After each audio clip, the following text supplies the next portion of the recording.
So as anyone that's into cars likely does on their days off, I was scanning through Craigslist looking for nothing in particular, but then I stumbled onto something that, for me at least, is impossible not to click.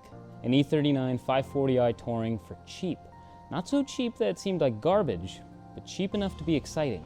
Cheap enough to grab some, all, cash from a drawer and go grab it. The most exciting and potentially catastrophic type of opportunity. We got there, saw it wasn't particularly fresh, had some questionable bodywork done, some awful noises, come to think of it, basically zero redeeming characteristics, but man, it's a V8 wagon that runs and drives.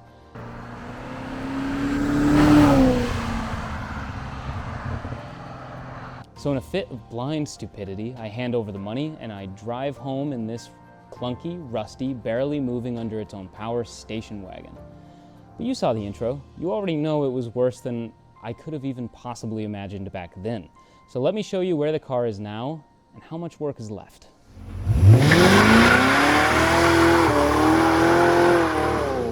So, the engine runs, and that's really good.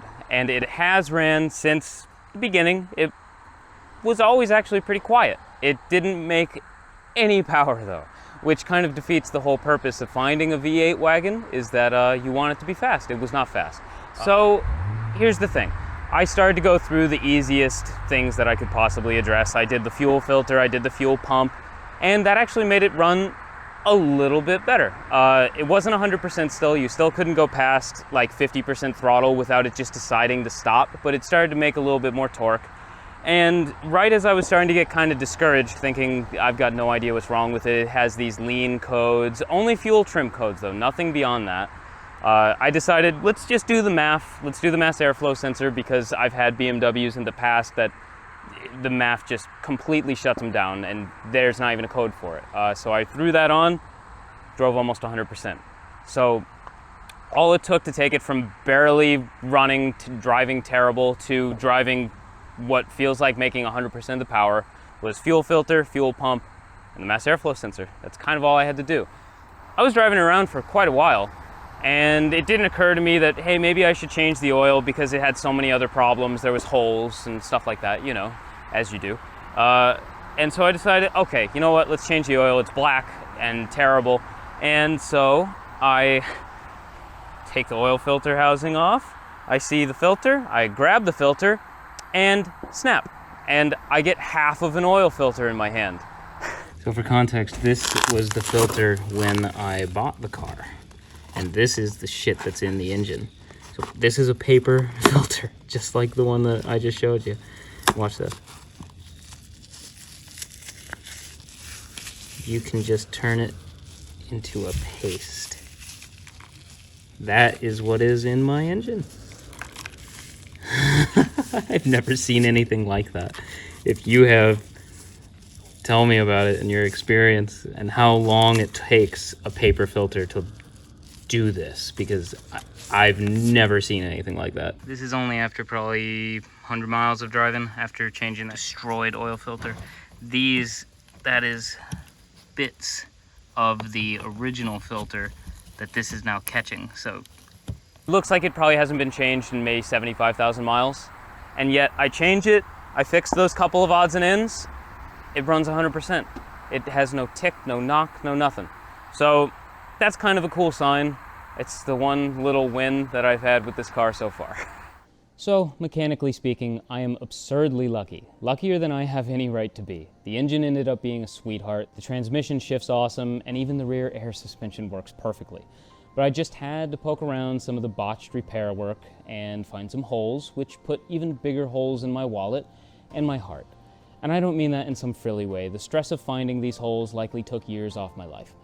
I found that the hatch, rear quarter, both rockers, they were all held together with aluminum tape, Bondo, and the key ingredient of rust. I was seriously upset about the rockers. I bought a car that someone was obviously trying to pawn off on some sucker, and that was me. I got wrapped up in the idea of a 540i wagon and jumped without looking. But I decided, you know what, I work at a body shop. This is going to be a project car. Let's fix the rockers. In the meantime, I figured let's finally find that awful clunk from the rear end. The seller, who was obviously a very honest man, said it was just a bad shock. So I grabbed some Bilsteins and I set to work. And because nothing on a New England car is easy to replace, that took days. And during that time, I pulled back one of the rear fender liners, just for fun, and found the real reason for the rear end clunk. One of the 4 areas of the chassis that the rear subframe mounts to had completely rotted away. The subframe mount actually had a bit of rusty frame that it ripped away, still attached to it. This surprise, even beyond the rockers, everything else, was the one that had me wanting to bail completely, cut my losses, as steep as they already were, and sprint away. But no, I ended up deciding that I was unwilling to take said loss, and I wanted to stick it out.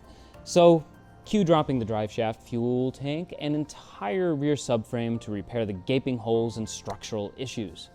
I could go into detail on how this was done, but honestly, there's not much point. New metal pieces were made to fit and welded in to replace the structure that had rotted away. Areas were patched, it was all undercoated, and everything was reassembled.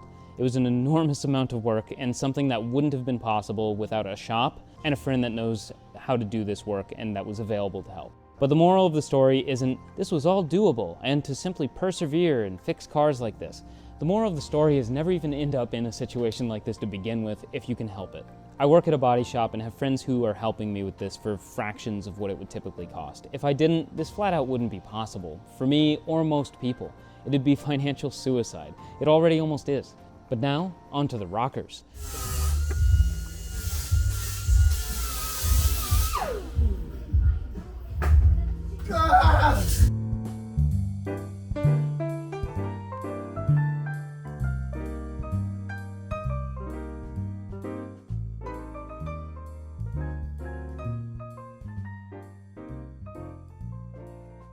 Basically, everywhere in E39 could typically rust, the fuel door, the rear quarters, the rockers, my car did. It's like patient zero for E39 rust. My rockers were terminal, so I actually found a site online that sold replacements, as surprising as that is. They came in, and so the cutting and the hacking began. We cut almost the entirety of my rockers off in order to use as much of the new metal as possible, and we made the cut in the door jamb so that the repair area would be less noticeable. Panel bonding was used to avoid too much welding, which could warp the surrounding metal and result in the doors not fitting quite as well.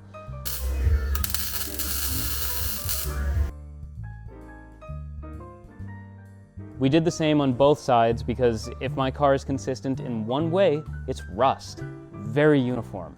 So, with the new rockers on, subframe fixed, engine running well, and fresh suspension fitted, it may not be pretty just yet, but it's pretty close to structurally sound and driving really nicely. So what comes next?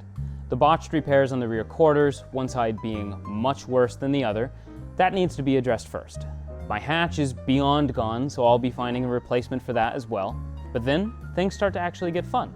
We're painting the whole car, and I've decided on Nardo Gray, with black accents on the window surrounds and grills, etc., so that's something to be excited about. I have some even more exciting plans for the car involving the drivetrain, but that's going to have to be revealed in the next episode.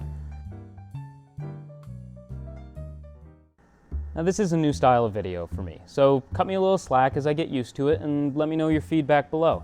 This is my way of making something fun out of an otherwise obscenely expensive surprise restoration of an old station wagon. So stick around and see what a very determined idiot and all of his money are capable of creating. Oh, and my typical content isn't going away. I'll still be doing reviews and comparison videos as well, so stay tuned. In the meantime, check out some of my recent videos of cars with twice the performance and none of the rust, like a manual Z06 or this beautiful Mercedes AMG GT. Thanks. It also sits right. That's pretty cool. And when it's painted, it's gonna make for some great Instagram posts. It's costing so much money.